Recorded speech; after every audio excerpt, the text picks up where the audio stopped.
হাই friends, আজি মই আপোনালোকক ফাৰ্মাৰ ৰেজিষ্ট্ৰেশ্যন বা কৃষক পঞ্জীয়নৰ বিষয়ে দুআষাৰ ক'বলৈ ওলাইছোঁ।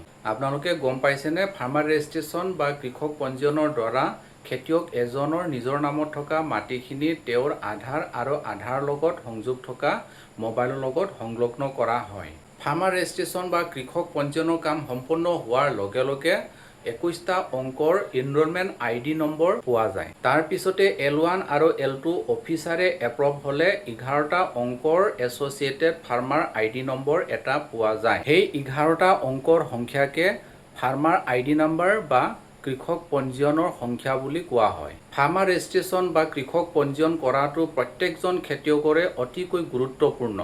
কিয়নো খেতিয়কৰ ফাৰ্মাৰ ID নম্বৰ নাথাকিলে বা কৃষক পঞ্জীয়নৰ নম্বৰ নাথাকিলে PM কিষাণৰ অনলাইন এপ্লাই কৰিব নোৱাৰে। সাৰৰ দোকানৰ পৰা ৰাসায়নিক সাৰ কিনিব নোৱাৰিব।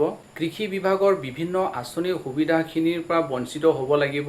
PM কিষাণ পাই থকা খেতিয়কসকলে তেওঁলোকৰ ফাৰ্মাৰ ৰেজিষ্ট্ৰেশ্যন বা কৃষক পঞ্জীয়নৰ কামখিনি কৰি নল'লে তেখেতসকলৰ পাই থকা PM কিষাণৰ সুবিধাৰ পৰাও বঞ্চিত হ'ব লাগিব ইত্যাদি ইত্যাদি। গতিকে ফাৰ্মাৰ ৰেজিষ্ট্ৰেশ্যন বা কৃষক পঞ্জীয়নৰ কাম কৰি লোৱাটো প্ৰত্যেকজন খেতিয়ক ৰাইজৰ কাৰণে অতিকৈ জৰুৰী। ফাৰ্মাৰ ৰেজিষ্ট্ৰেশ্যন বা কৃষক পঞ্জীয়নৰ কাম কৰিবৰ কাৰণে খেতিয়কৰ নিজৰ আধাৰ লগত লিংক থকা মোবাইল আৰু তেওঁৰ নিজৰ নামত থকা মাটিৰ জমাবন্দীৰ দৰকাৰ হয়।